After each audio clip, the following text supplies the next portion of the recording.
Whoa. Hey, I'm alive. Am I alive? I guess I'm alive. That hurt. Okay. Welcome to the show. We've got a person I only met online last week. Yeah, had fun last night too, and on another show, the senior show. But I met somebody new last week on Facebook. We are going to bring him out in just a few seconds here. I'd like to welcome everybody to the show. Those watching in the future, hello. Those watching on YouTube, hi, X, hi, all the other channels this is on. Of course, we welcome the All Access Network TV regulars watching it on all those channels.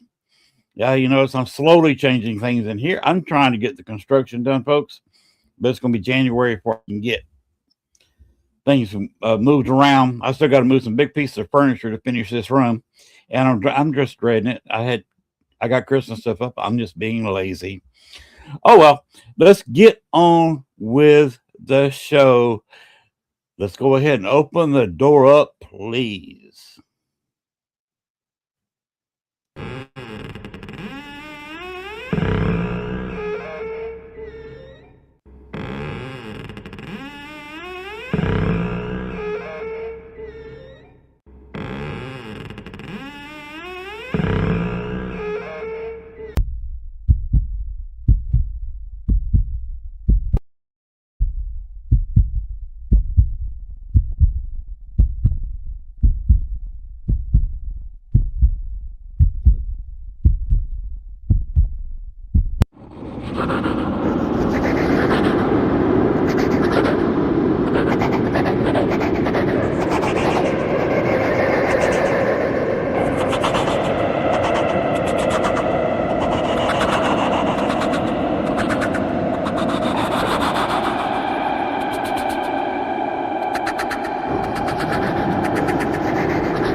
All right, let's get on with the show. I'm going to do the ads first.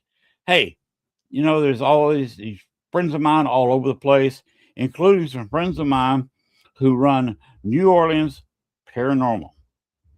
And we'll throw up the picture with the lady, please. There we go. She has her own podcast, and she does run New Orleans Paranormal Society. They also do tours down in New Orleans. You want to go ahead and put up picture number 2, and it's got all their information.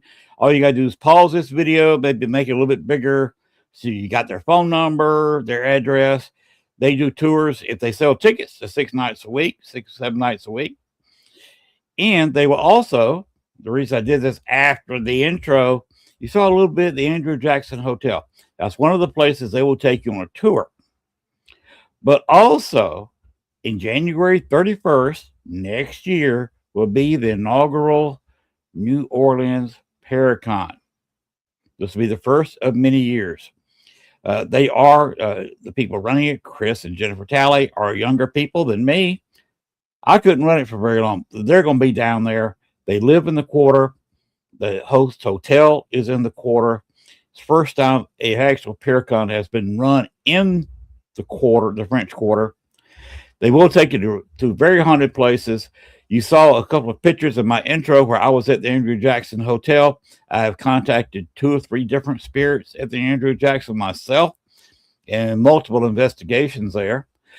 It's a crazy place. I'll take you right to where there's a haunted closet, the most haunted hotel room in Andrew Jackson is right above where they will be taking you. I was staying right beside.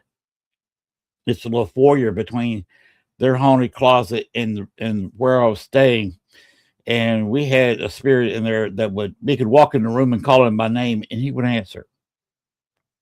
That's what kind of haunted place Andrew Jackson is. The Andrew Jackson himself was not there. He never saw the hotel, but there was a person killed in one of the rooms. Well, they say he was killed, say it was a possible suicide. It's kind of hard to tell when it's almost 100 years old. That's when the killing occurred. There's also another guaranteed suicide in one of the other rooms, and you will be right there, very close to those rooms, investigating one of the most haunted hotels in the French Quarter, and you're not there for 10 minutes. You're not going in front of the place and saying, this is the Andrew Jackson Hotel. It's haunted. Moving on, walking. That's not what they do. On the tours, they take you in there. You will investigate it for a couple of hours, along with a haunted room behind a voodoo store, old slave quarters. They've got several spirits there. They do stay in communication with those spirits. They will take you there during the Paracon for several investigations. You'll enjoy it. If you really want to do some serious ghost hunting, this is a Paracon to go to, because the people leading the investigations will take you to very haunted locations in the quarter, and you will be ghost hunting with professionals. Bring your own equipment. Please bring cameras. I will be podcasting the entire 3-day event from the hotel live. Also, I will be going at night to the investigations. So this is a chance. If you're only 1 or 2 people coming out of your paranormal group, try to bring everybody. They will see you, your friends and your family will see you on an actual ghost hunt live on All Access Network TV. So come on down to New Orleans Paracon. It's going to be one of the most interesting Paracons that you can go to next year. It's fabulous.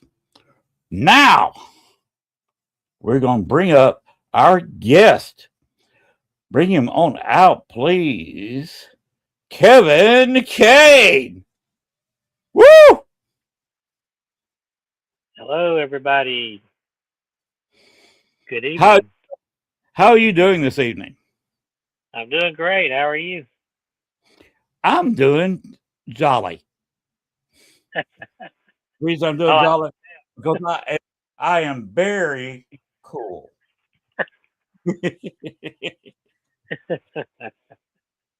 And I'm full of Christmas spirit. Of course, I haven't been drinking yet, so it's not that kind of spirit. Oh, yeah. I do mine on New Year's Eve. Oh, that's why I'm not doing a show on New Year's Eve.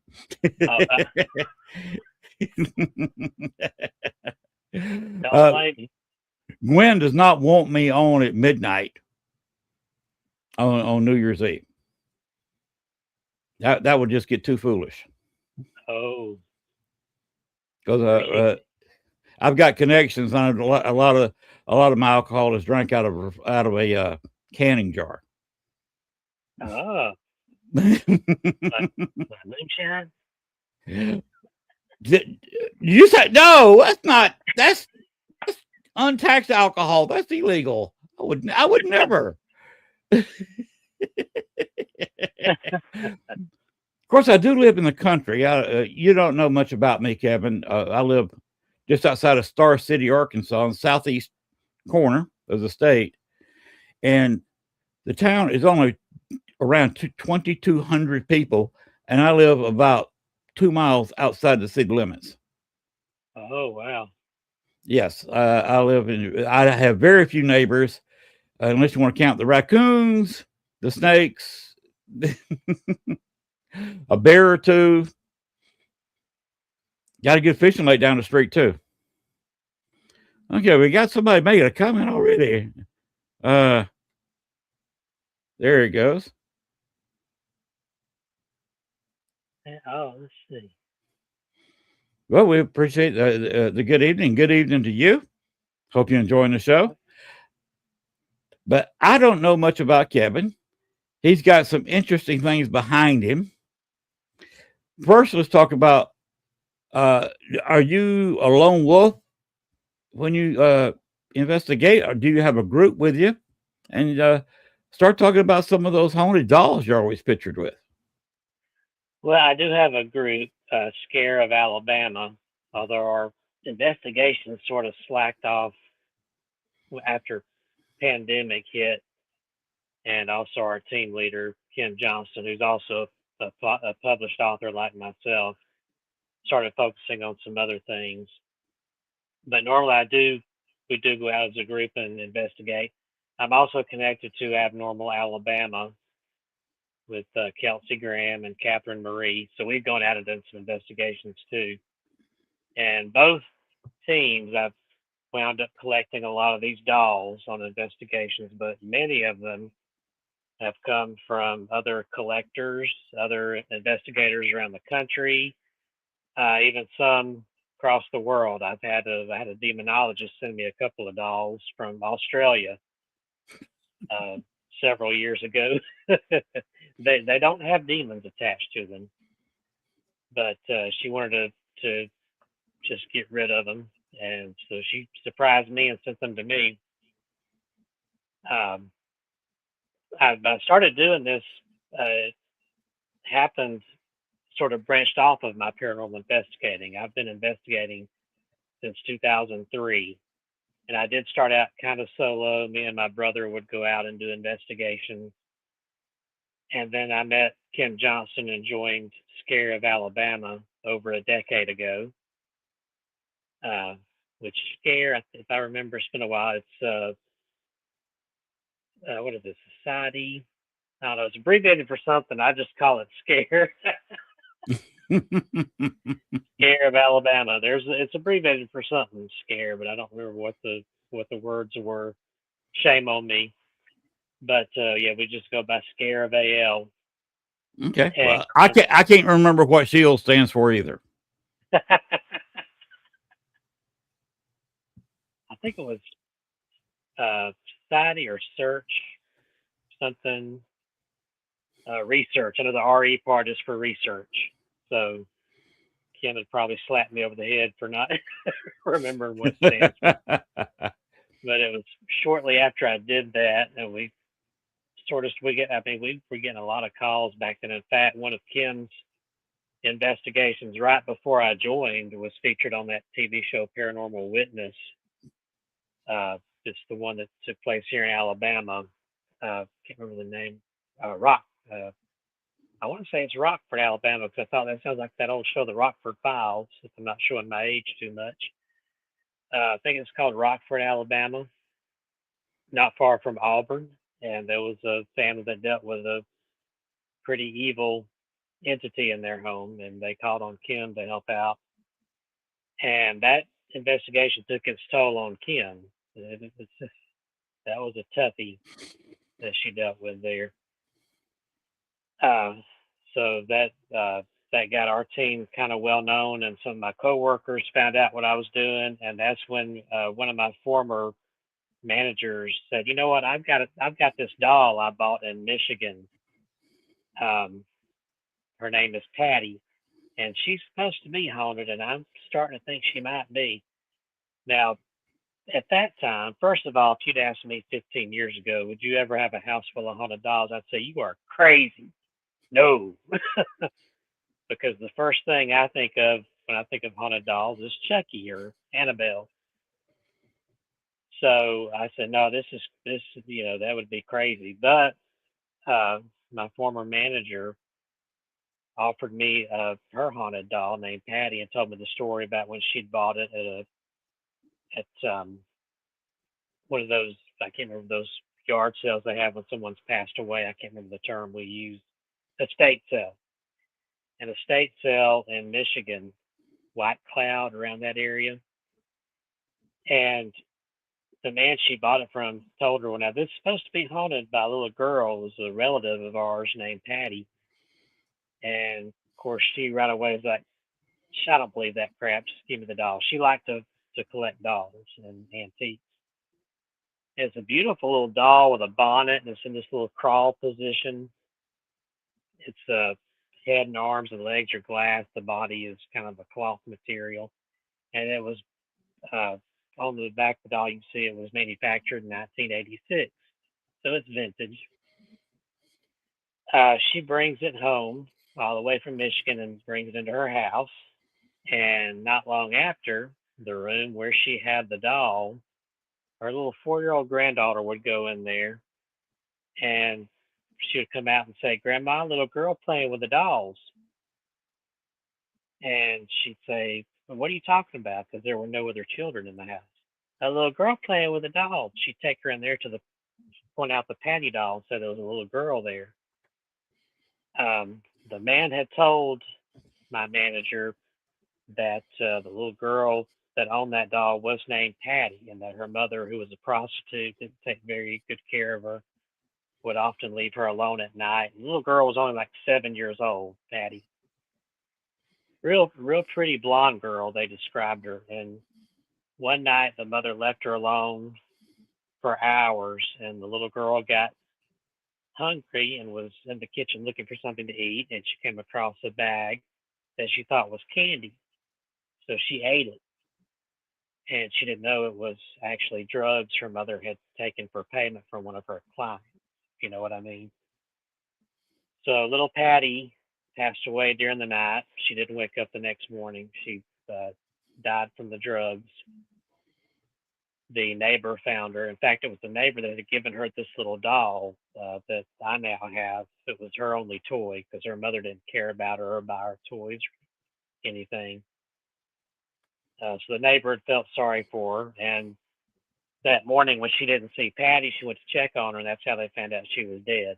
I don't know what happened to the mother. I think she got arrested, thrown in jail. But ever since then, the family who took the doll claimed that they would see Patty's ghost and hear her voice.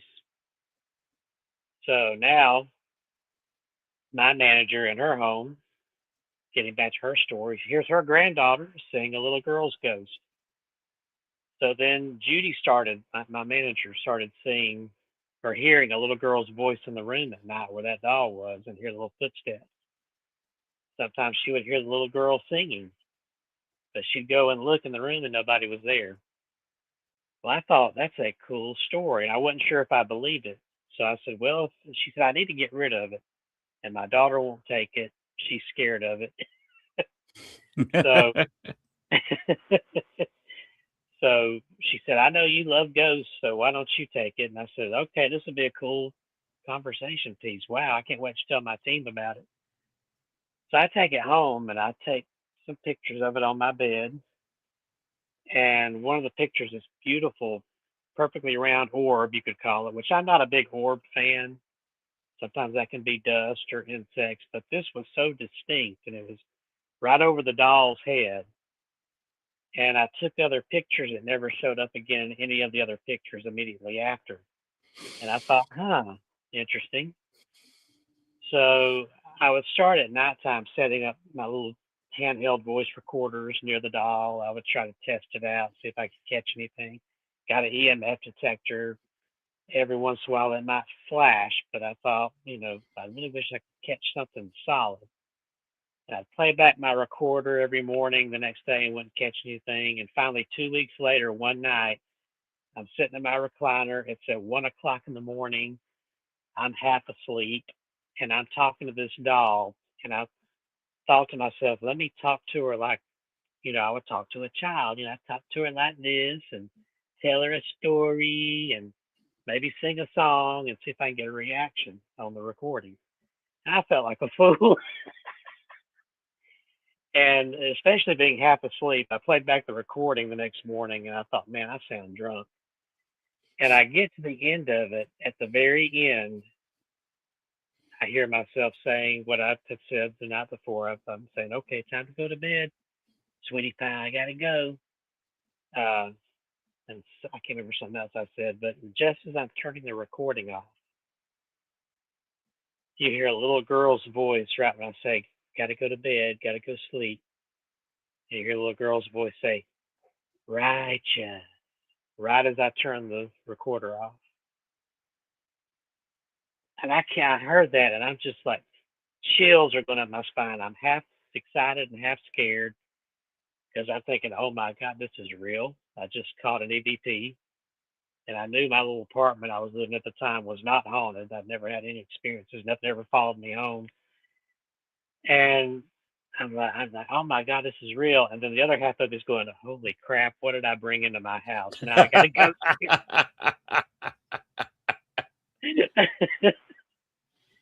But after that, I just got hooked. I kept, testing the doll, and I would very faintly. I finally got a spirit box. I very faintly get her voice on there sometimes, but I never got another clear EVP like that again.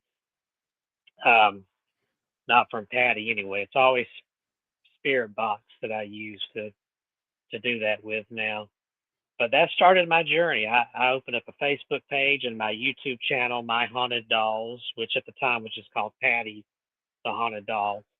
But people started connecting with me, other collectors contacting me, going, "Hey, you need any more?" And I'm like, "What the heck? No." And about that time, I moved into my first house as a garden home. I had a big, great room and a nice two or three bedrooms. So I had extra rooms because I was living on my own. And I decided, if I can help other people, and I talked to my team about it. I said, if I can help other people, who knows? Maybe we may come across a client that has a haunted item. And we did eventually a year later. That's another story. But I said, maybe I should learn this. Kim's like, yeah, maybe you can be our haunted item expert for our team. We never had one. So I started studying up on everything, not just the scary things like Annabelle and Robert and stuff, but I started talking with other people out there, other investigators and teams that dealt with haunted items. And come to find out, not every haunted item is evil. You've got some good spirits, you got some bad spirits out there. But I started getting other dolls sent to me, other items. Like I've got a mirror that had pretty nasty entity attached to it. I had to bless that before I brought it in my house. I've got, I know I've got some tools, a pair of glasses that a doctor used to own. Uh, there's some jewelry, but mostly it's dolls. These little child spirits love dolls, it seems like. Some of them are adult spirits. Oh, I have some haunted paintings too. And this has been going on since 2013. So now I've got over 400 items. I lost count a Wait a long minute. Did time you ago. say 400? Yeah, I mean, this is just one room back here. In fact, I Goodness. can go flip the camera. See if I can get us around here. I've even got some famous ones. This mannequin baby. Anybody watches the Travel Channel, Ghost Hunters did a show for a little while called, what was it called? Ghost Nation. Jason Halls and Steve Gonzalez. One of their episodes, they investigated a antique store in Gettysburg, and this mannequin baby was on that show. They put a camera on it. The lady that owned the shop said that she would see the doll or the mannequin turn its head and look at her. Well, they put a camera on that doll all night, and they didn't catch a thing, but it's on TV, so you got a celebrity here. When I got him, about a week later, I was sitting here on the couch. He's right behind me, and I heard right here like that. I turned around and looked. I didn't see anything. I got up and tried to do some recordings and stuff. I didn't catch anything, but I did hear that tap on the glass right in front of him. And I also did a live YouTube video for 2 hours in here, just set a camera up and left it to see what would happen. And I caught the sound of a dog yipping. Now, I don't have a dog. I have a cat. There she is right there. And she doesn't bark like a dog. But I caught the sound of a dog barking from that dog. Wow. And I've got a lot of oddities here. A lot of people are scared of my jester there. They don't like him. And I can't swear all these things that have been sent to me or that some of them I kind of adopted. So I've spent a little money if I thought I could get something away from somewhere, sometimes it's worth paying for it. But most people, if they're scared of something, they'll give it to you. They'll say, "Get it out of my house." And a lot of these, like a couple of these dolls, came from my friend Cherie Shune in Georgia. She's got me beat. She's got over 600 dolls in her house. I also have tools like this REM pod that looks like a toy phone that sometimes they like to play with. I do have some just for fun. I threw some replicas in here, Chucky and Annabelle. And most of my TikTok audience, they love Megan over here. Although I have noticed her eyes move sometimes, so that's kind of creepy. But and this, like I said, this is just one room. I got a bedroom in there. It's got a bunch of them. My elderly father lives with me, so I don't want to go in there and disturb him. But oh, That's a lot of dolls. Never mind the nun up there from The Conjuring 2. I do TikToks twice a week in here. I do a live TikTok, and the audience gets a kick out of.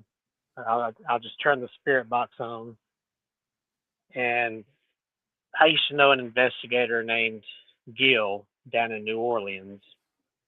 I can't think of his last name now. He disappeared on me, so uh, yeah, you might have heard of him. I don't know, but he used to collect haunted items and do investigations in New Orleans. And a couple of these dolls came from him. One of them is this clown doll, Herbie. Now get him on frame here. Here we go. This one is a trickster right here. He's haunted by a man that used to be a clown in real life. That's why he chose a clown doll to haunt. When I got the spirit box on in here, he loves to belch through the spirit box. He loves to make funny stooge noises, and sometimes he'll crack a short joke. And also, little Miss Tessa down here came from Gil as well. So these two kind of know each other. I've heard them banter on the spirit box before during those TikTok lives. They call each other names, and it's hilarious. But there comes my cat to join me. She loves him. She loves coming here and hanging out with the dolls. What is your cat's name? Her name is Maddie. Maddie. Yes. Actually, believe it or not, she's a toughie. Yeah, she's a rescue cat. My neighbor rescued her when she was 2 months old, and I've had her since. And she is a tough, curious cat. And I called her Maddie, named her after that character in the movie True Grit. I don't know if you ever heard of that John Wayne movie. The girl he helps out in that movie, Maddie, was kind of a strong attitude type character. And this cat has attitude. So that's who I named her after. But you said you had a TikTok channel? Yes, and it's just under my name, Kevin Kane. Okay, so people that want to look up your TikTok can just punch in Kevin Kane, and there you have it. Oh yeah, I need to link that to my website, myhauntedDolls.com. I haven't linked it on there yet, but I did. Yeah, you can find Kevin Kane on TikTok under my name, and you'll see my profile picture up there. And every Thursday night and Saturday afternoon, I do a live. This little girl during one of the lives, her head turned and faced the camera right in front of me. I was pointed right at her like this, and her head turned. Oh, wow. And another time, this chair with this ventriloquist doll turned. It was, facing this way, and it turned like that right in front of me. I was sitting over here filming, like right in here. And I do have clips of that on my TikTok. I think I have them on my YouTube channel too. My Haunted Dolls on YouTube. Okay. So that tells most people where they can find you. Either, what you got 2 Facebook pages? I just have one. I mean, I have my personal profile, but My paranormal one is also on Facebook. It's called My Haunted Dolls. Just a week or two ago, right at the time you first messaged me, my Facebook messed up and I lost my old account along with the My Haunted Dolls. So I had to start it all over again after 16 years of building that thing up, thanks to Meta AI. I don't know if I was hacked or what happened, but they wouldn't give it back to me, so I had to start it over. But it's there now, My Haunted Dolls on Facebook, and there's also Instagram, which not quite as easy. You have to put in my underscore haunted underscore dolls to pull up my Instagram. Yeah, that's absolutely amazing. Yeah. I think I could step in here quietly, though. I got some over here too, but just a few near the TV and on the shelves there. I could step in here in the bedroom quietly just so you can see.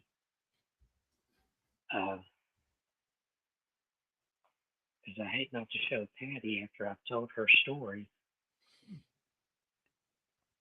You say Patty the doll has a spirit inside of it? Yeah, the little girl Patty who owned it. Okay. I used to have a girlfriend named Patty, and when she got spirits in her, she was just pure evil.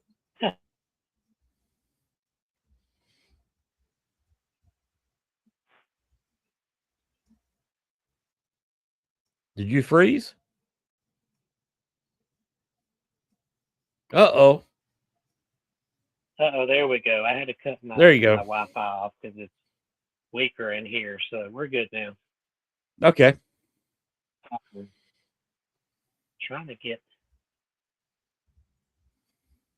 her on camera here. I don't know what's going on with my camera, but this is Patty here in the pink. Oh, there we go. Okay.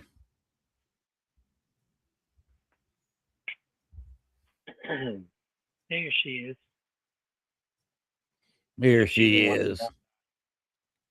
the little voice said, righteous. These were the first dolls I've gotten. There's Andrea. She came from St. Louis. And the story with her, and I actually found it online. There was a little girl named Andrea that owned that doll, this one here. And her grandmother gave it to her because it looked just like her with the long strawberry blonde hair and the blue eyes. And she kept it in her bedroom. She was about 9 years old when she went swimming in her neighbor's pool. I think it was around 1994 or 95. And she and her friends were swimming and they were playing a game where you go to the bottom of the pool and see how long you can stay down. When they came up, her long hair had gotten caught in the drain, so she couldn't get back up. Ooh. And by the time anybody realized what had happened, they dove and they got her hair loose, got her up, and they tried CPR. But it was too late. She was already gone. And afterwards, her family claimed they heard her voice near that doll and they would find her books moving around. Because Andrea loved books. They'd find them in different places. So my friend AJ in Oklahoma got her, and Tanny doll too. Both of these came from St. Louis. But when I got Andrea, I did notice a few times that I would find some of my old children's books. When I'd come home from work, they'd be off the shelf and laying on the floor. And nobody was there, while I was gone. So I thought that's odd. And I figured that might have been Andrea looking for a book to read. And I got her voice on my spirit box one time. She's a little sassy thing. She's adorable though. But I asked her on the recording. I have it on audio on my YouTube channel. I said, "Say your name for us," and she said, "I'm Andrea" on the spirit box. And right behind that, she goes, "Hello." And it wasn't like a greeting hello. It was like a hello, dummy. You know my name. Wow. so she's quite funny. Now these little bits, were they all gotten recorded through recording, or did you find them live on TikTok? These recordings I'm talking about, these are ones that I made. Okay, I mean, yeah, you made them, but were they during a live show or just when you were in the house by yourself? Just when I was in the house doing recordings. Do you have them posted anywhere? Yeah, they're on my YouTube channel. Now you'd have to scroll back a long ways because I've had that channel for over 10 years. Okay. But you can find them on there. My Haunted Dolls on YouTube. In fact, the website for that is the address is youtube.com/myhauntedDolls. Because I own the URL now. Let's see, I got a bunch of them in here. Got what they call a timeout doll. It's made to go against the wall. If you look at it, it has no face. Oh, wow. People creeped out by these. But the one that creeps people out the most is this full-blown mannequin over here. I call her Melissa.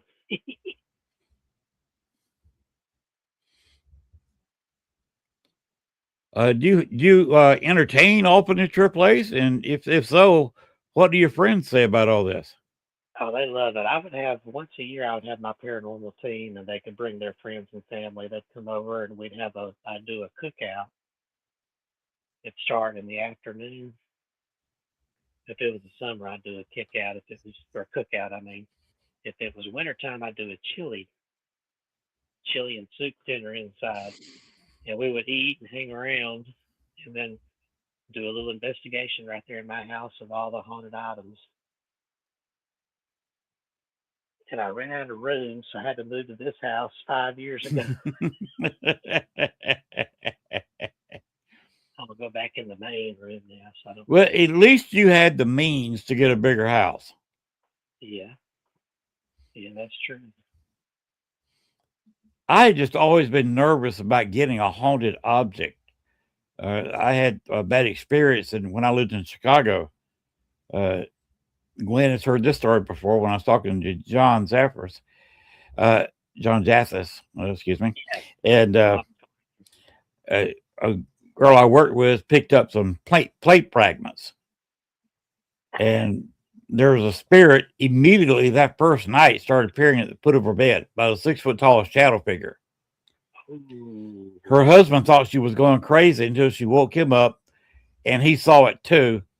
And she called me, and I said, "Get rid of those plate shards." I said, "Put them back right where you found it, exactly like they were, as far back as you can remember, as well as you can remember." She did that, no more problem. Oh. So I've always been nervous about haunted objects myself. Yeah. Yeah, I tell people it's not for everybody. In fact, I never would have dreamed that. Trying to fix my tripod here. I never would have dreamed that I'd be doing it one day, but here I am. But you definitely have to be experienced. I'll just hold it. You definitely have to be experienced and have a sensitive cat that helps you out. And you Okay. have to protect yourself. For me, and I know Yes. people have different beliefs. For me, it's I come from a Christian background, so it's God, Jesus. Those are my biggest, they're my biggest protection. I wouldn't do this without heavy prayer, and every night I pray over the house, the property, to make sure it's protected. And I have had a few demonics. There's one, oh, I didn't show the demon doll. I got sealed up. Let me turn this back around for y'all. Right up here on the top. You have a lovely home, by the way. Thank you. Right up here, and don't let her fool you, this semi-lovely looking lady here went by the name of Lori. She's from Baton Rouge, Louisiana. And this is where I warn people, be careful So the Conjuring movies, when they first came out, stirred up a craze about haunted dolls. And people started wanting them. Oh, I want me a haunted doll like Annabelle. No, you don't. No, you don't. Just dumb and want to get yourself attacked. And this lady that owned this doll bought it around 2014 from eBay from a seller who claimed to be what they call a white witch, which means a positive witch, Right. and claimed this doll had a protective spirit like an angel, and she brought protection and good luck. Well, this poor lady buys it, totally bamboozled, and it arrives at her house. And it's not long after that she and her roommate started experiencing very violent nightmares. They would wake up with scratches on their arms. One morning, oh, and the scariest part was when they would talk about their dreams, they were both dreaming about the same exact dark entity, like a Really? black mass in the shape of a man, but not a man. And the last straw was when she woke up with the sensation of a hand around her throat strangling her. And she started saying the Lord's Prayer, and the feeling went away, and she could breathe again. And somebody who knows me, I can't remember who it was, told her about my Facebook page and said, contact Kevin Kane, the haunted dog guy. So she contacted me, and I said, by that time I had learned. In fact, you mentioned John Zaffis. I had kind of studied his method on how to bless items, and I had been successful with a haunted mirror that I keep. I'm not going to show it because it's I don't trust it. It's in the attic through that door over there. But when I got her the day she arrived, my cat, who is usually very nosy and likes to watch me open packages, would not come in the room. She ran and hid under the bed. And I felt very nauseous, like I was going to throw up, which is the feeling I usually get if I go in a place where there's a demonic activity. So immediately I took her out. I was already ready for her. I had this case uh, ready to put her in, but I performed the blessing with the prayer. I had a crucifix around my neck that had been blessed by a priest. Had a what they call a doobie stick from India that's supposed to help drive out uh, negativity. I had it burning next to her, but mainly it was my prayer and asking in the name of Christ to bless this item, to cast out whatever attachment. And during the praying, something grabbed my crucifix around my neck and yanked it. And the rope it was hanging on just snapped and it fell on the floor. And I instantly remembered part of the teaching that doing a blessing on an item, do not show fear because they feed off of that. Yes. So instead of getting scared, I just reached down and picked up the crucifix from the floor and I put it on that doll. And I kept splashing holy water on her. I kept praying until I felt the nausea go away. I felt the atmosphere, turn more positive. And I knew it was really good when my cat finally came back in the room. So I Yes, filled cat animals can pick up things we cannot. Oh yeah. But I smeared some holy water on the insides of this container she's in and filled it up. I soaked her in holy water. She's not been a problem. I kept in touch for a while with the prior owner who said they'd stopped having nightmares, no more attacks. The only thing that's happened since then, about 4 months after the blessing, my team came over for that one of those cookouts I was talking about. So we Okay. have a team member, Ladarius. He cannot stand dolls. He'll come over and visit, but he just stays on his phone. Well, funny thing, him of all people, he was looking at that doll in the room she was in. She was up on a high shelf like she is now, and he was just staring at her. And he turned around and looked at me, and his eyes were bulging. Yeah, I mean, he didn't even look like himself. He started begging me, "Can I take her home? Please let me take her home. I gotta take her home, Kevin, please." And our friend Kat, our mutual friend Kat, who's sensitive, she could tell something was off. So she grabbed his arm and said, "Ladarius, you need to go away from there, and you need to get out of this room."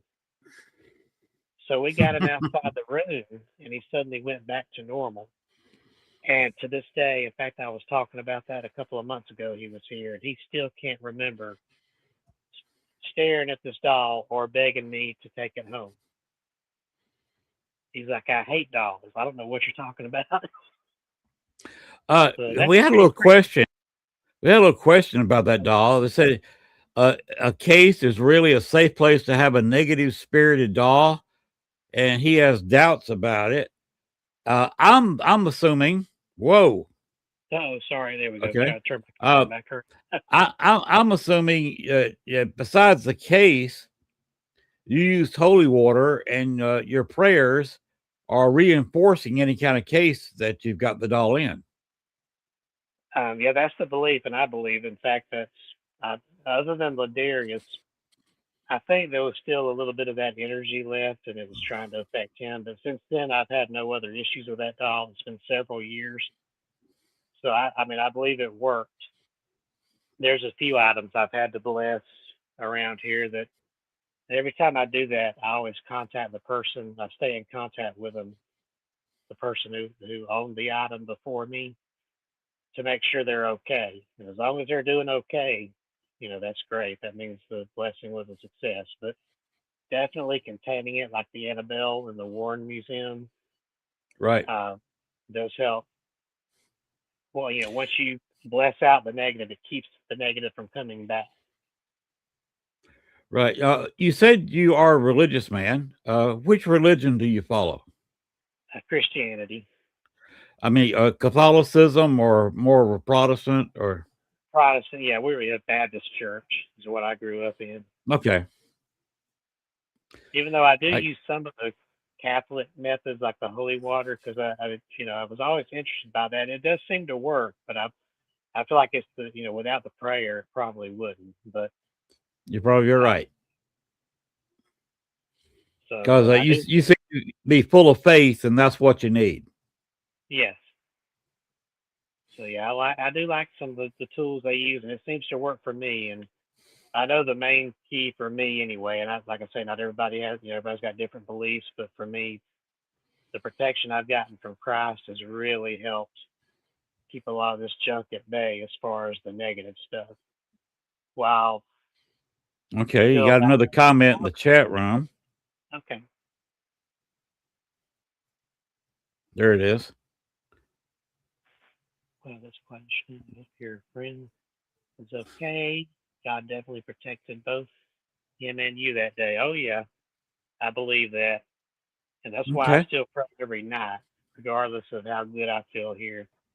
Daily prayer over this stuff, because you never know. And some of these items have had some pretty wild attachments. And even if they're not there, the vessel, it's best to keep it out of, the wrong hands. Right. And that's where I go back to, like my goddaughter, mine and my sister's best friend as a daughter. She's kind of our goddaughter. She loves my collection. She's like, I want a haunted doll. Where can I get a haunted doll? I said, you don't want a haunted doll. I mean, only people that have had, I'm not bragging, tooting my horn, but I'd had at least 10 years investigating experience before I even got into this. Before that, I grew up in a haunted house, so I had a lot of experiences back then as a child too. But just being around it so long and getting the proper training helped me to be able to deal with this. I would not recommend anybody just taking a haunted item. You really have to know what you're doing with it and educate yourself before you get into anything like that. It's almost like a calling. Some people, like John Zaffis, the Warrens, some people are kind of called to do that. Some people are called to do other things. But I do mainly love helping people. I love on our investigations, even if we're debunking something, I love to help people better understand what they're dealing with, and also to help provide protection and guidance. We had said exactly. Not everybody can get a haunted doll. I saw that comment. That's true. By the way, you keep mentioning John Zathis. Yes. Remember the Paracon I mentioned in New Orleans? Yes. He's going to be the featured guest. Oh, that's awesome. So come on down New Orleans, July 31st, and you can meet and actually go on. He will be leading some of the investigations.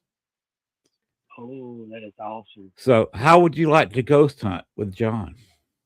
Shoot, I would definitely love that. New Orleans Paracon.com. Check them out and see what their rates are, what kind of packages they have, which includes the room. Ooh. And some of the hauntings, some of the paranormal investigations, and you can just pick one with that John's going to be leading. Our own CEO here at All Access Network will also be there. Triana, I'll be there podcasting the whole thing. Gwen's going to be there, keeping me on a leash. Okay, we got another question here. Did you ever do an updated dog collection one day? Haunted dog collection one day. I've run out of room again now. I got so many packed in here. Oh shit! You must be watching you watch my YouTube videos. I guess it's been quite a hot minute since your last collection video. Oh yeah, I did a tour video one time that got a lot of hits several years ago. So I thought about doing that. I did one after we moved here 5 years ago, but it was like a quick walkthrough. But I might go around and do that one day soon. Well, have you got another one here from Bill Melton? Have any of your haunted dogs ever come from the state of New Mexico? No, but I didn't. Well, not that I'm aware of. I know from Arizona. I've got a haunted little dog carriage back here on this display case that came from a very haunted house near Phoenix.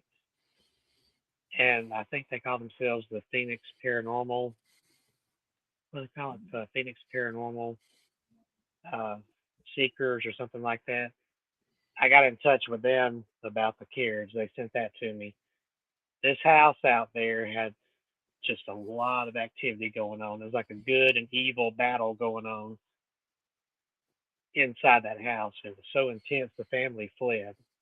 Oh wow!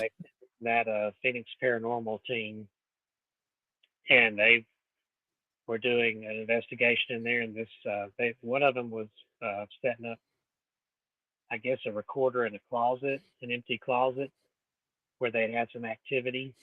And he left, and when he came back to get the recorder, this doll carriage was in there, and it was not there before. Let me show it on camera. I'll just keep it in selfie mode here. It's a really old one from like turn of the century, but he said it wasn't. That's there interesting. before. Wow. They called the owners and said, "Do y'all know anything about this doll carriage? Did y'all leave this?" And they said, "No, we didn't have a antique doll carriage." So they don't know where that came from. But when I got it, I've got a little video out on my YouTube channel from several years ago where I got the voice of a little girl attached to that said her name, and she said she was missing her doll. So I bought a little doll and put it in there. I don't know if you can see it on camera. Yeah, there it is. Bought a little doll and put it in there for her. How you doing, Pam Harris? Welcome to the show. You are a very interesting man. Well, thank you. I hope you don't mind just being the star of the show, because I'm just in awe. This is not my ballywick. It's not my alley, or whatever you want to call it. I'm not knocking what anybody wants to do. So I'm not. I don't have any. The paranormal is infinite possibilities, in infinite variety. So I don't know what anybody else is doing. But this is not something I would do. Nor would I recommend it, because it can open up a gateway if you're not careful. But Yes. we always tell people don't do spirit boxes in your own house, um, because you might accidentally invite something in. It's not as dangerous as a Ouija board because on those you have to have your hand on the planchette, and so you're touching that thing while communicating, and all kinds of boogers can sneak their way in. I always tell people don't use a Ouija board, but even spirit boxes, I treat them the same way, even though you don't have to touch them, and they're a bit safer, I find. But before I'll turn one off, I'll always do a little countdown to all the spirits to back away, and I'm going to say goodbye after the count of 5. And I'll count down, and then I'll say goodbye, thank you, and turn it off, just for extra safety. I learned that from Right. my paranormal team. And That's what I do. I do another show on my own channel, on my own little network, and I haven't done it the past couple of Saturday nights. So I hadn't either been not feeling well or whatever. Not had fall asleep at 10 o'clock at night. But I use the Echo Box, which works a little different than the Spirit Box, and I do it right here in the house. But I always tell them, okay, you got 5 minutes. And I said, okay, it's time to go. You're no longer welcome in the house or on my property. Leave the wife alone. She's sleeping, but you must leave now. And most of the time, all of a sudden, the words that I'm picking up just goes to nothing. By the time I get that out of my mouth, and before I reach up and turn it off, there's usually a few seconds of silence where they're completely gone. yeah, I kind of notice on mine the chatter dies down, but the ones that stay here, you can hear them, and sometimes they'll chime in and count down with me when I'm going 5, 4. I'll hear a voice go 3. It's usually Herbie over there, the clown. Because But I got one spirit that's a little bit friendly. She likes to come up and do the touchy feely stuff, and she makes smoochy noises sometimes that you can hear. oh wow. Yeah, I have most of the sweet little children spirits. Sometimes I'll get a little tug on my shirt tail, or I feel a little hand tap my leg or my arm. My friend Reese likes to come visit me a couple of times a year, and she was sitting in here in a chair and felt a little hand pat her on the head. And Really? the spirit box later, oh, she was sitting here on the couch one time on this end and felt a hand touch her arm right up here, her shoulder. And we did a spirit box and asked, who's touching Reese? And one of the spirits said, that's Patty. And Reese is a big fan of my Patty doll, the one I was telling the story about, my first one. Reese has been a long time follower of mine. So she's a Patty. I've got my dolls have fans now. She's a Patty. Wow. Fan. So she just was excited when she found out she had gotten a pat on the head from Patty. Yeah,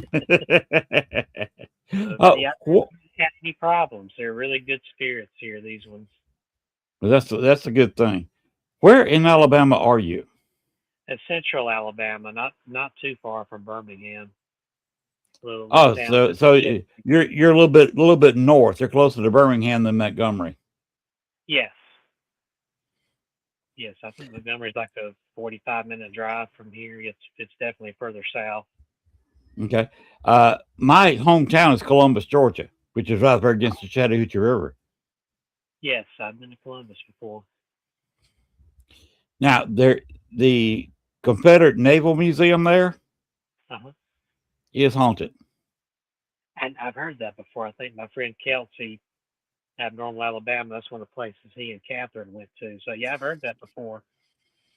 Yeah, I went there before I moved to Chicago 24 years ago. I moved there in July 2001. And I went to I wanted to go to the Naval Museum. Hadn't got it since they built the new place. Well, back then it was new. And let's see. You got to have some experience. Don't you agree? Oh yeah, definitely for sure. But I walked in the museum, and like a lot of museums, you have this 10 or 15 minute video where they want to show something, and they were showing an ironclad being sunk, a river ironclad being sunk, and during them, about halfway through, maybe less, somebody walked in with me and took a seat. I didn't think anything about it. I wasn't watching the front door. Somebody just came in the little theater and took a seat. And then, of course, I was watching the video more than the people, of course. And when the video was over, the person was gone. And again, I didn't think anything about it. I'm in a public museum during opening hours. Somebody else is in there. That's fine. To be expected, actually. So I walked out of there, walked all around the museum, saw everything, and the lady said, "Okay, we're going to close now. We're going to have to ask you to leave." But she'd give me a 5-minute warning. So I was kind of moving slowly toward the front door, looking over everything. And I said, "Oh, okay. Well, where's the other guy?" "Well, what other guy?" I said, "There was a guy watching the movie with me back here." She said, "There was nobody else in the museum when you walked in the door, and nobody walked in behind you." And the only two people that worked there were both women.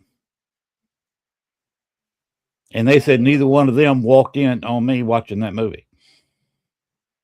Dang, that is awesome. That was a full-bodied apparition. I thought it was a person.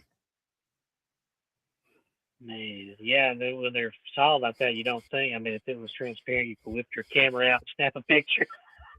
You don't think it when it's like a solid person. You don't think about it. And I was not investigating the place. I was just simply, okay, this is my last chance to be there because I don't know if I'll ever be in Columbus, Georgia again. So I was just seeing that as, the last chance I had. And I should have brought a full spectrum camera with me or something and took a picture, but didn't have it. But that place, obviously, that's a very haunted location. So if you get a chance, I think there's either Phoenix City is, of course, the city right across the river. That there's a Phoenix City or East Alabama Paranormal Society. I think they do the investigations there. So if you can team up with them, that's a haunted place you can go to. I'm gonna look into that. My sister actually lives in Fort Mitchell. If you're familiar with that area on the Alabama side, it's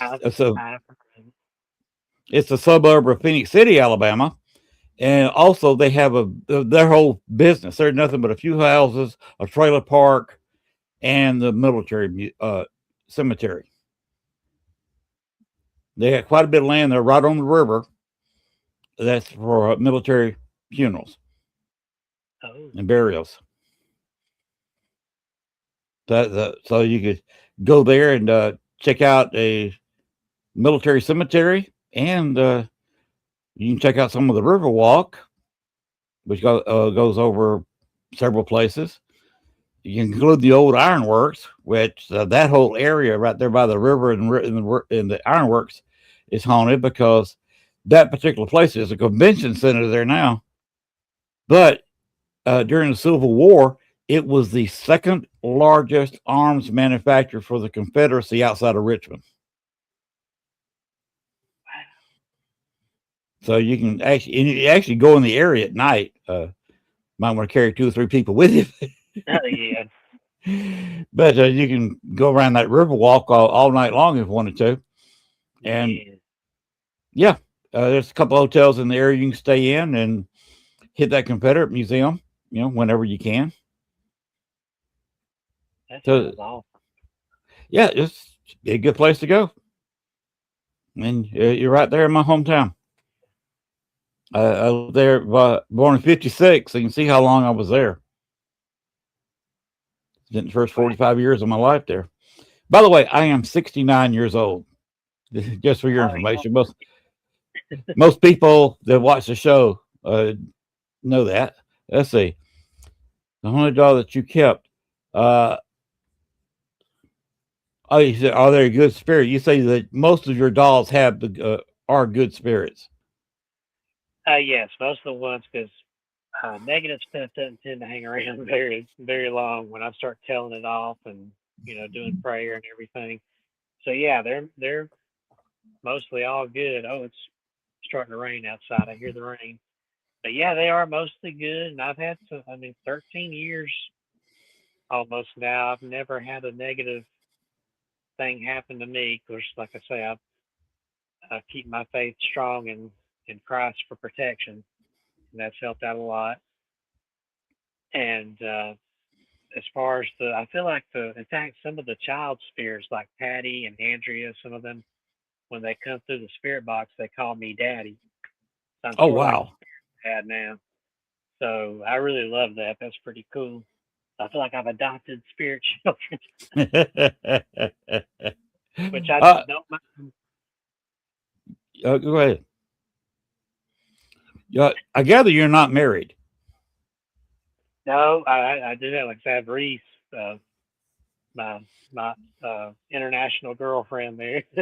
It's hard to find a woman in Alabama that would put up with the kind of stuff I do. I mean, she's here too. So, uh, and which I guess worked out because my elderly father lives with me now, and he would have had nowhere else to go if I because my sister was married, got two special needs kids, and they Oh, moved wow. around place to place. My brother's special needs, so when my mom passed away 9 years ago, not long after my dad had two back-to-back heart attacks. Oh, goodness. That's the other reason I bought a bigger house too, was so he would have a place to come live. Because we didn't want him living by himself after that. And he doesn't really care about the collection. He doesn't quite believe in it.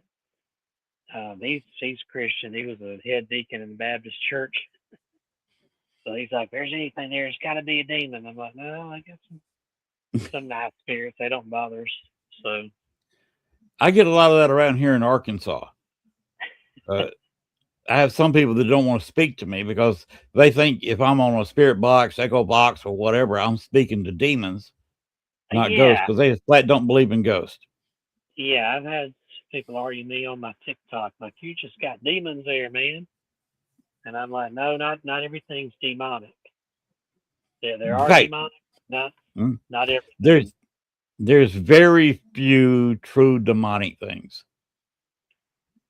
There's just not Yep. that many of them around. Now, you may have a ghost just trying to get some attention or cut up or whatever. Will say they're a demon or hint they're a demon, or maybe appear across the room in the dark at 3 o'clock in the morning. But very, very few real demons are out there. Yeah, in my team's investigation, we've only come across a few. One was attacking a little girl in a house, really not far from where I live, about half hour. Um, and we started trying to help them out. And I know one night we went and visited and just did a casual investigation to see what we could find.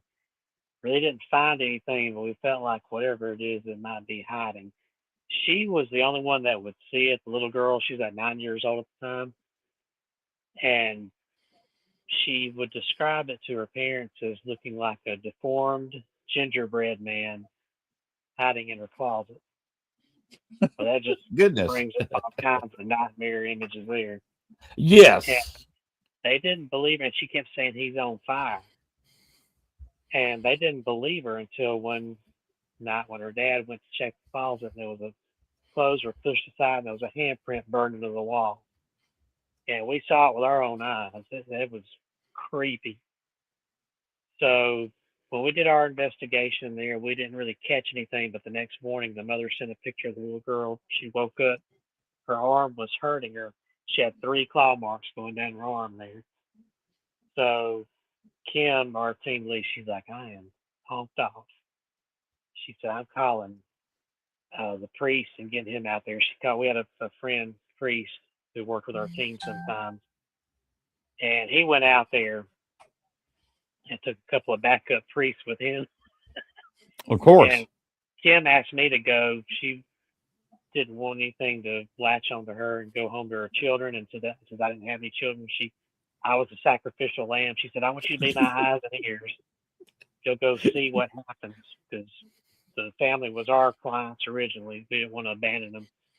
But that priest and his team, they went in. One of them was even a former Baptist preacher, which shocked me. You don't see Baptists get involved in this No, kind of thing.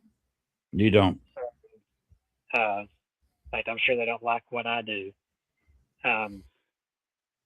But they did heavy prayer all through that house, and they kind of did equipment like we do. They had some cameras set up.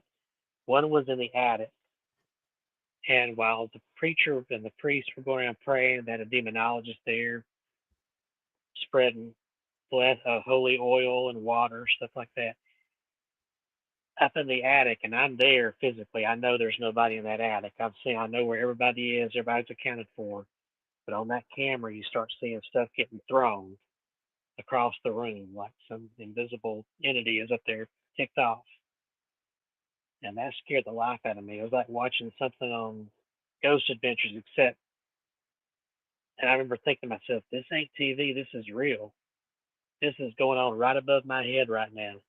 This thing is like that many feet away from me. And I had my crucifix on, and I'm praying, and the former Baptist preacher is praying with me. The priest and the demonologist went up to the attic, and just, you could hear them up there screaming at that thing to get out, go to the cross, take your judgment, leave this family alone. And I went over to the stairs, and one of the backup priests was there. He had this big old crucifix. I said, I got to get me one of them, big old crucifix. And he was pointing it toward the attic. And they gave a final shout, get out in the name of Christ. This cold wind blew down from the attic, blew by the priest. I saw he reacted, his hair kind of flopped. It blew by me and went out the front door. Now, was he using a cross or a crucifix? There's a difference. Well, it was a crucifix, but it was a big one. Yeah, it was definitely a crucifix with Christ on it. Had the body of Christ on it. Okay. Yeah, That's a crucifix. Yes, for sure. Yes. Yeah, that's what I have. It's a little one. Oh, he had a beautiful one. I don't know where he got that. So I got to get me one of those. It was probably a very pretty penny that he paid for it. Probably. But yeah, after that, the family came back, and the wife is going around the house, and she said, this is the most pleasant I've felt in this house in weeks. And so after she walked around, they felt comfortable. The husband felt comfortable. They were just about crying. They were so relieved that this thing was gone. We finally left, and Art, the main priest, kept in touch with them for a few months, and they were fine. The little girl was fine. Meanwhile, Kim did some research on that house to find out where'd this demon come from. But before this family bought it, the prior owner used to rent it out. And he said when she reached out to him, he said, yeah, I rented that house out to a couple of college kids. And after they moved out, I noticed up in the attic some kind of drawings on the floor. And I asked them, what in the heck is that? And they told me they'd been playing with a Ouija board, trying to contact some kind of party game they were doing. And Kim's like, yep, right there. That's what caused it. They conjured something up. They may not have even known it. Sure left it there, though. It was still there. That family had lived there, I think, a month before things started happening. And their little girl was complaining about seeing that monster in her closet, which they just thought she was imagining things at first, until they saw the handprint, and all heck broke loose. Wow. But that's as close to a demon as I've gotten, a real full-fledged one, and I don't care to ever be that close again. That and the Lori demon were the two nastiest customers I've met. Ooh. I only met one demon myself, and I was doing some channeling and uh, investigating a place that I was asked to look at, and I was attacked. And I found out real quick that nothing I said or did worked, and I was about to get killed. And we had a show early on this network. Our CEO, Letriana Brown, uh, did an Angels and Demons show, talking 2 hours about this subject. And I was saved by two warrior angels. And of course, you're not supposed to see angels. You're not, and that, I believe that's in most Bible teachings, that you're not supposed to see the face of God, nor are you not really supposed to know the real shape of angels. These two appeared to me as the classic medieval times drawings and paintings of an angels. Long males, long hair, carrying sword, robes, long flowing white robes, and wings. They came flying in there and took the demon and was gone. Wow. Now, I've never been that great a religious person, but when I got out of that, I got to say these things exist, because I have no doubt that had I been killed through a channeling, I probably would have died in my real body. That's a big possibility. And everybody would just say, okay, it was a heart attack or Yeah. something. And so that's all the demon experience I want. And by the way, in New Orleans at the Paracon, there's going to be 2 or 3 people representing the Catholic Church down there. Chris Talley, who's one of the married couples, is doing the Paracon. He investigates places for the Catholic Church. They'll say, the Catholic Church will call him up. We've had a complaint about this family, this address. They're expecting you. He'll go there and see if it's something he can get rid of, or if it's something the church needs to go in there and get rid of. So that's the kind of people you can be talking to at the New Orleans Paracon. That's awesome, because I was afraid that was starting to turn into a kind of a dying breed, people doing that kind of thing. And I've heard that the Catholic Church was turning more and more away from exorcisms and things, so it's good to hear that that's not entirely true. It's not dead yet. You got to be careful in New Orleans. New Orleans, you ever been there?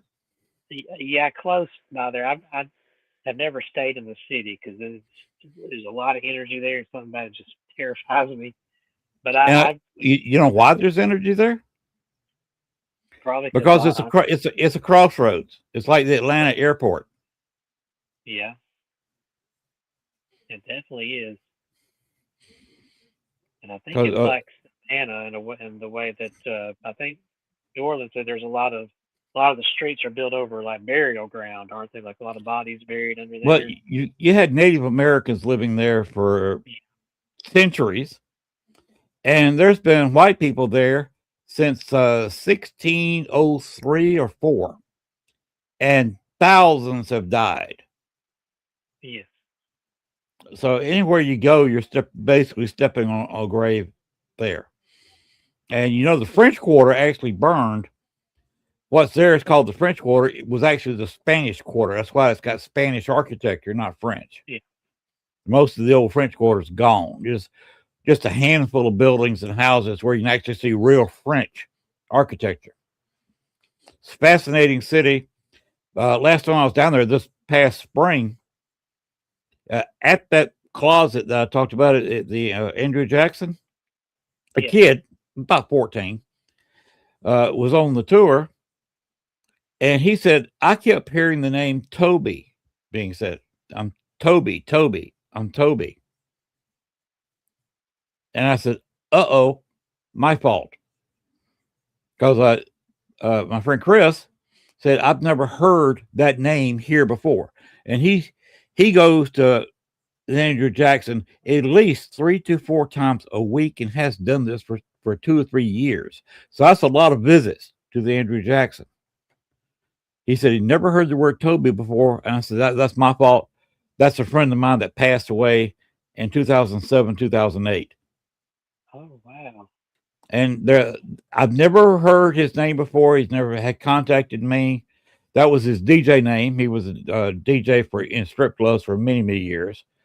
He actually had a better voice than I do. Great, great radio voice. And he passed away and was trying to contact me there in New Orleans. And to my knowledge, he never went to New Orleans. That is amazing. You said that you stopped doing sessions in general because you have family in the house now. Oh, I guess that's Omar. He's followed me for a while. But I guess I missed the question. No, that's fine. Yeah, since my dad lives here, I know lately I've kind of backed off. It's been a hot minute since I posted anything on my YouTube. I've got this live feed going on there now, so I want to say it's been a month or more, maybe 2 months since I did a video. The last one I did was in that bedroom with the dolls where Patty was, and there's a clip out there on the YouTube, and it's on my TikTok. It's not hard to find because that was recent. And I'm talking, sitting on the bed. You hear right near me, clear as day on the phone. You hear a little girl hum, like like that, and I heard it physically, audibly, right then when it happened. Oh, I looked wow. right away, and I looked back at the camera, and I said, "Did y'all hear that?" And I had no idea if it got caught on the camera until I played it back later after I finished my recording, and it's clear as day on there. And probably a month before that, I was going to bed in there, and I heard there in that room some little footsteps shuffling while I was in the bathroom there. So I stepped in there, started snapping some pictures, and one of them came out real dark and shadowy. And I tell people when you're taking pictures on an investigation and one comes out blurry or too dark, don't delete it right off the bat. Look at those because sometimes you might have something. And in this case, I had caught something. I took the photo and I lightened it up, brightened it up, take the shadow away. You see this little figure, what looks like a little girl, in front of my dresser, kind of kneeling down on the floor like she's playing with something. Not the first time I've gotten a picture of a little girl uh, sitting or kneeling on the floor in this house. One time I got a picture over here to this table chair over here, and that's out there too on my TikTok and I think my YouTube as well. So got a lot of little girl spirit, little child spirits here, and I can I imagine with all the dolls. yeah, they don't often give me good photos, but a couple of times they've given me some really interesting ones. I'm This is glad I such an didn't. interesting thing we're in. Go, go ahead and interrupt it. I'm sorry. I was just gonna say I'm glad I didn't throw that, delete that photo when I saw it was too dark. I learned from an experience. We have a haunted historical place here called Sloss Furnaces here in Birmingham. I love going there. There's always activity every time I go, even just down to the sound of footsteps crunching on the gravel in the blower building or rattling the catwalk above, and nobody's in there. It's an old furnace, dates back to the 1800s, and it's a Oh, museum wow. now. And it doesn't cost anything to go through it. You just have to go in and check in, and they'll give you a little map. You can go do your own walkthrough tour. It takes about an hour to walk around that place. It's pretty big. So they got a lot of ghosts there. They used to do ghost hunts there, and they stopped doing it when new management took over because they said it's too risky, insurance and all that. And Right. so, but we still sneak in there during the daytime self-guided tours. I'll take a few things I can put in my pocket, like a K2 meter, and my Android here. I use the Ghost Tube with the camera on it, and I can still sneak a little investigation in. I've caught some good things in there. But I bring that up because one time I took a picture there when we used to do the nighttime tours there. Kim Johnston and I and our team would do a event at nighttime after the normal park hours, and the proceeds would go mainly toward the museum there. That's charity, and we would take people on a ghost hunt there. You know, a party up to 30, 20, or 30 people, and I was snapping pictures around there, and I was looking outside the blower building towards some pipes that were there, some stacks, and sun had not gone down yet, so I was snapping pictures, see if I catch anything out there. And one of the pictures was super blurry, and I was about to delete it when I got to look at it. I zoomed in, and I could see one of the stacks there. And in that picture, you see what looks like a man leaning out from behind it. You can see his coveralls like a worker. And I showed it to Kim. She said, "Yeah, I can see that too." I said, "I was about to delete that video." And the next picture after that, I took several back to back. When I caught that, the next picture there was nothing there behind that stack. So Wow. that was awesome. I'm glad I didn't delete that just because it was blurry. There was a reason it was. Some activity was going on there. Uh, you want to go ahead and post that next statement, Gwen? There you go. Well, earlier in the chat, I just asked you $100 you ended up keeping was a good spirit lease. Oh, she was worried about that being too personal, but you answered the question anyway, I think. Oh yeah.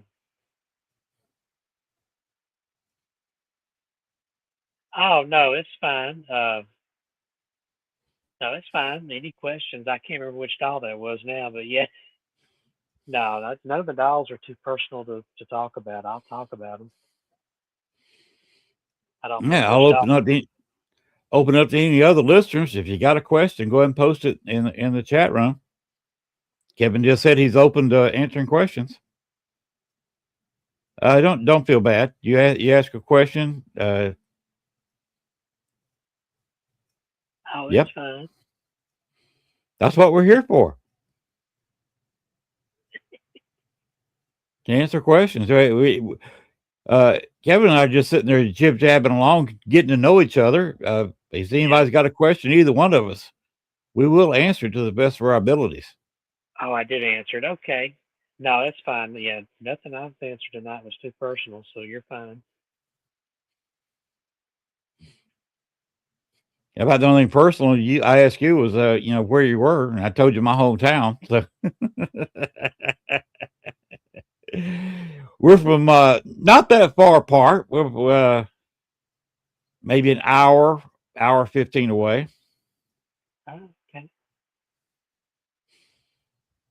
Of course, on state, Auburn's just I can dash from Columbus to Auburn 30 minutes or less. Yeah. You said you live in Columbus now? No, that's where I was No, born and raised. I'm in Arkansas now, and probably going to be here to stay. The wife, I've got 2 artificial knees. She's got a bad back, so we're both retired for medical reasons. And we're building us. We've been here 10 years. Tell you how much to pay for the house. Would you believe 10 years ago we bought a house for $18,500? Wow, that's good. On a 4-acre lot. Dang, that's lucky. What was the catch? Was it haunted? No. First few times I did Echo Box and Ghost Box sessions here, got absolutely nothing. We had a non-intelligent walkthrough. We could only smell a pipe. This all used to be hunting ground for hunters. So I'm thinking before the house was built, you had a hunter walking through here. There is an old, 50 yards from where I'm sitting, an old hunter's shack. It's totally disused. Obviously been there for years. So I'm thinking of somebody that had that as their hunting during deer season. And before this house was built in 85, used to walk up the hill a little bit hunting deer here. He may have had a deer stand in the yard. Wow. But yeah, when we moved here, there was no activity. But doing Echo Box sessions, some of them are coming around. I have one girl that she will not comment about it, but all she says is raped. Oh, good. Another one, again, a woman, and I'm not sure if she's talking about herself or pointing a finger at one of the male entities. She says prison. Oh, boy. So, but I've never had anything bad, and they go away when I ask them to. Well, that's good. Now, I messed up one time. I was working with a friend of mine, and we had a two-way thing going. He had a ghost box. I was asking questions on his ghost box. He answered questions. I asked questions on my Echo box, and we brought spirits that don't belong here. And I was sitting where I am now, and all of a sudden, very translucent, but I could tell about 4 people entered my den here, walked over to my wife's computer, which was shut down, and was trying to get through the screen. So I said, wait a minute, you're not going to do that. That computer is off. You cannot electronically go through there. Let me step out of the room and use this computer, which was a different computer at the time. I got just a pretty recent purchase here. So you can go back to where you belong. So I walked out of the room just to get out of their way. They all come over to my computer and went through the internet. So ghosts are, of course, electronic phenomena. So that's what's left of us when we pass on, just an energy. They can easily manipulate a phone. They can manipulate radios, things like Echo Box, and they can go through your internet. So if you ever do an Echo Box or Ghost Box session in a haunted location and you're channeling it to your house because you're there, maybe a friend of yours is somewhere else, be very careful. Because they can come right through your computer at you. Yeah, that's some people on my TikTok, they get scared. Like, they come through my phone or my computer at me, and I'll tell them, well, I don't think mine are going to leave here. At least they know better than to do that. I kind of hint toward the spirits listening and like, y'all stay here. Don't go bothering anybody. But yeah, I believe they can go, they can use these objects to go from place to place. Like some of these haunted paintings make perfect portals. Yes. So, and mirrors are perfect. So yeah, definitely. I would not be surprised one going through the good old TV while you're watching Andy Griffith show or something. Yeah, we're going to have to be careful when Glenn and I go to New Orleans on July 31st because anybody watching the show live could get a nasty New Orleans spirit coming through, although there's not many spirits are nasty in New Orleans. Now, there was one in Al Capone. I'll just name him.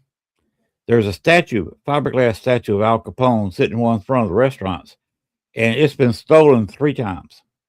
Oh, They just had sitting on a park bench outside. yeah. And all 3 times they brought it back saying that Al Capone was appearing in their house. But that's what you get for stealing it. They keep it inside most of the time. Now, once in a while, they'll during the daytime they'll put it out there on the bench in front of the restaurant. But the plans are for me to go spend 2 or 3 nights in Hot Springs that Al Capone actually came down for vacation from Chicago, and go in that restaurant and try to carry on a conversation with the statue.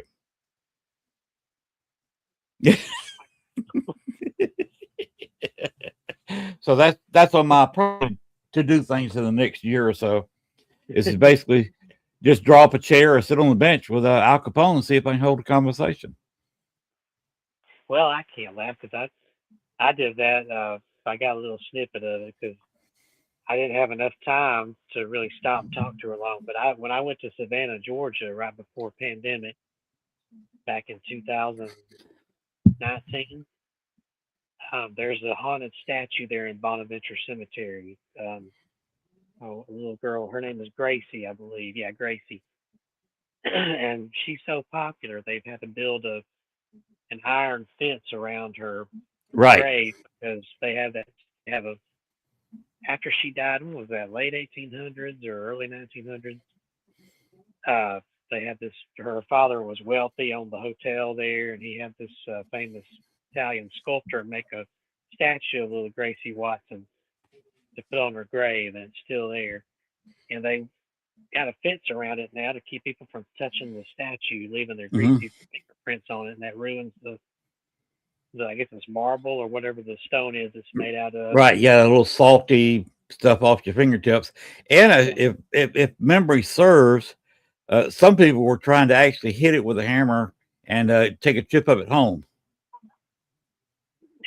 Disrespectful. Oh, that would tick me off. You're liable to get her spirit, her father's spirit, and anybody else would get ticked off at that. You're liable to have a little chip of a statue in your house, and you may have a house full of ghosts all of a sudden, keeping you up all night. I would not, just because I love that little spirit. I wouldn't want to hurt her statue. I took a little toy ball and I kind of pitched it through the bars there toward her grave. Because they say if you really want to make her happy, leave a toy. So I bought a little rubber ball I'd gotten at the Dollar General on the way, and I filmed that. But it's interesting, in that clip, there was no wind that day. And as I'm standing at the grave, filming through the bars at the statue, and I mentioned her death, this kind of heavy breeze blows through. You see the bushes in the grave there. There's some shrubbery around her grave. Just start rustling. Wind out of nowhere. So I think that was her kind of letting me know she was there and appreciating me telling her story real quick and leaving the toy. I wanted to stay there for a while, but these people were just coming through. People love Bonaventure Cemetery. A couple of tours they were pulling up in their cars and getting out, walking around. And Gracie is a big draw there. Big draw. That's the word I was looking for. Her, and there's another haunted statue there. I can't remember the lady's name. I went to her grave too. But little Gracie, I would love to, and I think they do ghost walking tours there at night. I'd love to go there at nighttime and visit her grave, see if I catch anything. Well, they have, they used to in New Orleans, they would allow you to go in and see some of the specifically spirits, Marie Laveau. But people were drawing stuff on the where she's buried on her crypt, trying to take chips out of it, and they will not let you in there except on escorted tour, and they will not leave you alone. They do not let you roam around by yourself. I heard that a YouTuber not long ago posted about that. I remember thinking, whoa, they've changed that. Now I see why, which I assumed it was because people were going in there causing problems. I wouldn't want to tick off Marie Laveau. Well, people were leaving, including myself, have left little souvenirs for her at there, and they got tired of that, so you can't do that anymore. You have to go to the Marie Laveau house, and there you can leave an offering for her. I got her. I asked for her permission to go down in New Orleans and do some investigations, and she gave me the blessings. Oh, that's awesome. So basically, I got carte blanche as long as I'm not abusive. Now, if I start getting abusive to the spirits down there, she'd probably run me out of town. Uh, Understand. Gracie Watson. I remember that statue in her story wants her to remember that if people remove the toys from her grave, her statue will cry blood. I would too if somebody stole my toys. Yes. Yeah, I talked about that on the little video clip I did there. Yeah, I've heard that too. They say if you leave a toy, you might get good luck. I don't know about that, but I know it makes her happy. And but if you take a toy, your statue will bleed. Well, I didn't see any stains of blood on her statue. They say she I would. cries tears. Mhm. I would not I've test that theory. I know, just out of respect for that poor little girl, I wouldn't want to steal her toy. I feel like a Exactly. jerk. But I kind of doubt Yeah. the blood part, but I think it would upset her that she might. Some people have said they've Yes. heard crying on the wind. I think somebody said they started to take one, they heard like a cry on the wind. They put it back real quick. I wouldn't do that. Don't that poor little girl like No. that. Don't even. Wouldn't even touch them. Now the No. person, Emma Burt Desjar, don't even know how to pronounce all that. She said one can feel negatively and another can feel calm. Sometimes it's not so much different people. It depends on the mood of the spirits. I walked in some very haunted places and walked in, and 5 minutes later, I wanted to leave because you run into that negativity and said, "Okay, this is not the conversation I want to have." And the next day, you walk in there and you feel a little bit of joy. I feel that when you put uh, Day of the Dead, All Souls Day, which is November 2nd, I put some flowers on graves and at a not very visited cemetery here locally. And there was nothing but good feelings coming out of the cemetery. And Bachelor's Grove, one of the most negative places, cemeteries in the country. One Christmas several years ago, we purchased quite a few wreaths and went and placed wreaths on all the graves, which was a pretty good dollar. You know, when you got a wreath about that big around, and you're placing those wreaths on everybody that was still buried in that cemetery, and there was nothing but a joyful feeling. So it's not just the people; you can change the mood of a place yourself. Yeah, that's absolutely true. I know there's a place here about 30 minutes ride from where I live, Childersburg, Alabama. It's a grist mill called the Camolga Grist Mill. I've got an old covered bridge there going over the river that's been there over 100 years. Oh wow! Uh, you can walk over the bridge. They got a campground there, but there's trails that go through these woods to a really beautiful rolling spring there. It's always a current there. I wouldn't want to fall in there, but it's beautiful, beautiful big spring there that you can walk over a bridge over it. You can go there in the daytime. It's just as peaceful and beautiful. You feel great. But when Ken Johnson and I were doing these public events, we would offer people to come. And we'd always, whatever money we were paid, we would give it to the place. Like in that case, it was the Moga Grist Mill. Um,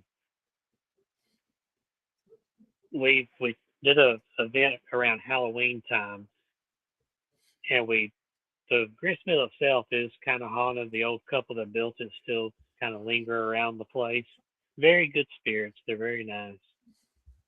And the bridge, we picked up on some Native American spirits. Well, we took the group, and this is like around midnight time. We go over the bridge and we go to the woods back there where the trails are, and we could hear drumming, like Native American drums. And we have one of those big, what do you call it, microphones, whatever, the big round one that picks up sound from far away. And we were taking turns putting on the headset. You could hear it. But the whole time I felt very bad out there. And I kept telling Kim, we shouldn't stay out here long. Something really nasty is out here. I don't think it wants us here. Mm-hmm. But she was so excited about the drums and letting people listen to the headphones.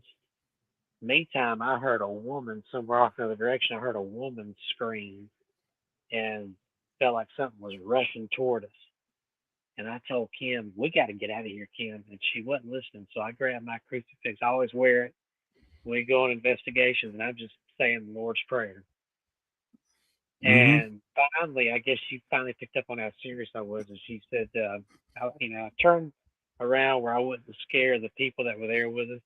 That was quietly praying, and she finally said, we probably ought to head back. It's getting late. Well, we started back down the trail toward the bridge, and the closer we got to the bridge, the better I felt. It was a relief. And we got back to the grist mill, and we were out of earshot of the mill. She's like, "What was going on out there?" I said, "Y'all were hearing those drums? I was hearing something else behind me. Something was coming. It was not happy we were there. Something very dark." And I heard, especially with the woman scream, it makes it very interesting. The scream I heard. I have heard that the way back in the 30s or 40s, some woman was chased by a group of men out there, and she was attacked and raped. Oh, So it might have been her spirit out there ticked off, or the energy, the negative energies. I find it could even been. I think it might have been demonic, some kind of hmm. negative energy that doesn't Y- come out in the daytime, but it sure is there at night. I will not go back there at night time again. Bachelor's Grove is a lot of the same way. You have nighttime spirits, or just, or at least were. I kind of cleaned it up a little bit, but the nighttime spirits can be a little bit rough on you, especially on Native Americans. And of course, part of Bachelor's Grove problem was the Native American village that got wiped out by another Native American tribe.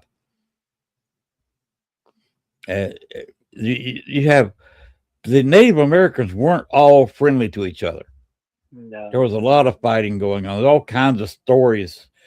They would go in there and kill all the warriors and the old men, the old women, and take the women and the young, very young children, so they can increase the number of members of their tribe. Because it indoctrinate, interbreed with the women and indoctrinate the children to their tribe beliefs. And Native Americans were not. Some of them were friendly. Some of them traded friendly with each other.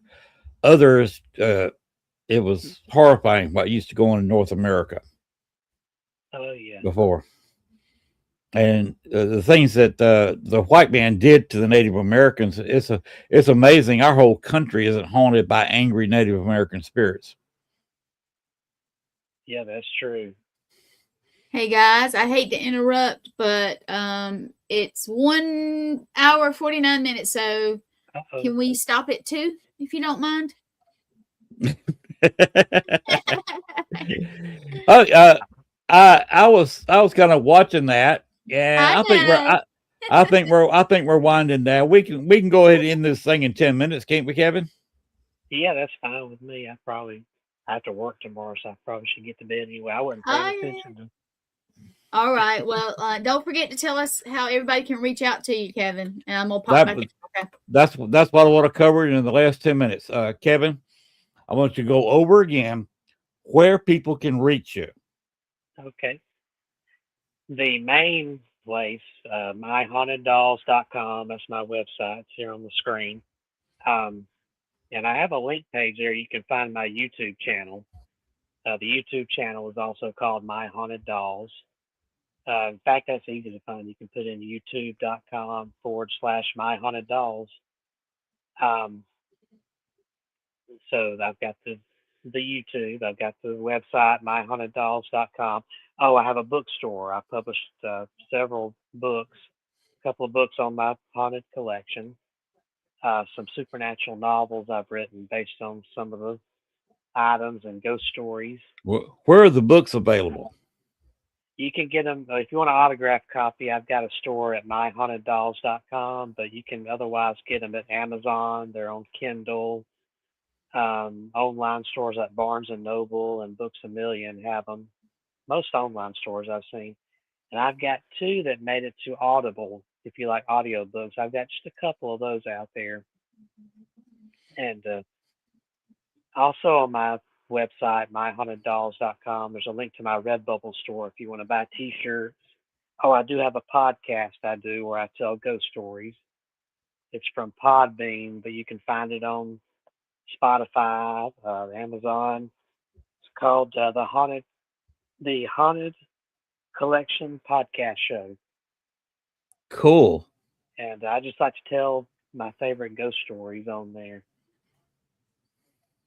Stories I've heard growing up, and some of them are based on true places. Some of them are just urban legends and fiction, and some of them are downright bloody and scary. And it's a pre-taped thing. It's just an audio podcast. It's not video. It's just me telling stories. But what else have I got? The Instagram, My Haunted Dolls. It's weird though. It's my_haunted_dolls. It's the Instagram account. TikTok is under my name, Kevin Kane. That's where I do my live haunted doll sessions every Thursday night at 8:15 Central and Saturdays at 4 p.m. Central. Unless something comes up, I usually do those. And is there anything I'm missing? I mentioned the TikTok. Oh, Facebook. I've got the My Haunted Dolls Facebook page back up and running recently. Had to start all over again. Like I mentioned earlier, I had an AI hack of some kind, and they took away my Facebook all of a sudden and my page, and just messed me all up. I had to start over again. So, so there is the Facebook page running again. All right. And of course, you got the beautiful little fur baby right there to your left, I believe. Yeah, kitty cat Maddie. Hello, And Maddie. I've got her on one of my pillows. You can get this at my Redbubble store. That's Maddie and Patty. Maddie and Patty together. At the old house, whenever I would put Patty's doll out here on the couch, Maddie would climb up here and snuggle up to her. It was so cute. And that's one of the pictures I got of her. Hey, if you don't mind, what do you do for a living? So you got to go to work. By day, I'm a manager at an auto insurance company called Kemper Insurance. I hope I don't mind me saying. I manage an auto liability team investigating car accidents. I've been there, over 22 years now. Oh, wow. And I got promoted to manager earlier this year. Congratulations. Run my own team. Thank you. I wish I could be a full-time writer. That's what I've always wanted to be, but I haven't had any good book deals come my way yet, but maybe one day. Well, I wish you luck. Thank you. And if you get a chance, you can make it. Come on down to New Orleans July 31st. Yeah, I need to look into that and see what we can make that happen. Gwen and I are going to be there along with Latriana and our CEO, and we'll be glad to talk to you. Like I said, I'm going to be doing the Paracon actually live inside the room, and I'll have a spare chair. If you want to come up, we can talk for a little bit about what's going on. Bring a haunted doll down there. I'd interview a doll. He absolutely would. And hey, Kevin, also not to take away from that one, but either the week before or the week after, there is one in Alabama, and it's going to be in Enterprise, Alabama. It's called Deep South Paracon. We go to that every year. Well, Lee Triana and I and Matt do. I've been a guest there before. About a year or two ago, I was a guest there that Saturday. I had a couple of dolls there. I had a table set up with my books. I thought you were there not this year past, but the year before. But I may be mistaken. There were so many people. Yeah, it was the year before. And it cracks me up how many of the kids come up, look at the dolls, wanting to see a ghost. Yeah, they do. But yeah, I'm sorry. I just wanted to tell him I didn't know if that one was closer and he might could get there, but I thought that's where I recognized you from. So that's cool. So Yeah, I used to get invited to a lot of conventions here in Birmingham and Memphis. I'd be asked to come out and bring my dolls and do panels and oh yeah. sell my books. And after pandemic, the offers started dying down. But I do love conventions. I like just going as a guest, especially if there's celebrities there. I like to meet. Oh yeah, there's at Deep South. There's always celebrities, and Yeah, if you want a booth, I know that you can look their website up and get one. And that's not just for you; that's for anybody that on here that's watching. It's yeah. gonna be in Enterprise, Alabama, and I believe it's the weekend after the New Orleans Paracon, where I get to go and wrangle your host here. No, we love Lynn. We'll be glad to see him in person, and we will. So, okay, I'm gonna get back off. I just had to say that. All right. All right. Well, Kevin, it has been a real pleasure. We will have to do this again sometime. Oh yeah, I don't mind. I don't know why we were not Facebook friends years ago, but there it is. We just missed each other, and I apologize for that. Oh, well, that's But okay. A lot of them out there I still haven't met, but I've seen a lot of paranormal Facebook pages and things floating around. I still haven't gotten to know yet. it was my pleasure and my honor to get to know you, sir. Well, my pleasure too. I really enjoyed it. I enjoyed it too. It's hard to believe we've been sitting here talking for 2 hours now. I know. It was amazing. Oh, thank you. She likes my room. I guess you're talking about all this behind me here. See, I don't have a collection of dolls. I collect ghosts. These little lights right here Yeah, and I see that. here. Those are small ghosts lit up. I got Larry, Curly, and Mo up here, and you see either side of me, right here. I've got ghosts hanging there, and all this top shelf up here is ghost. Those are cool. So, all right, let's go ahead and get out of here. You got to get to work in the morning. Gwen's got stuff to do, and 2 hours is enough. Yeah, It's been fun. It doesn't seem like 2 hours; it seems like 15 minutes. But yeah. we had fun. We got to know each other, and if you ever got anything you want to talk about, hit me up on Facebook on the Messenger, and we can make arrangements. I will. All right, you take care of yourself. Take care of all those dolls and that kitty cat you have. I will. So, thank you for appearing on the show tonight. Thank you for having me. Have a great night. All right, let's get on out of here. As I always say, since we're in a little, want to get out of here. Good night, everybody. I will be next Thursday.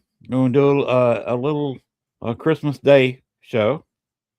Just where everybody, kind of like Thanksgiving show. If you watch that, where we're going to get everybody in our Santa outfits, maybe a new gift we got, maybe a new paranormal toy we got, or just wish everybody Merry Christmas. Just a quick 30-40 minute show. Just everybody on All Access Network TV can come in and say hi, say bye, and Merry Christmas.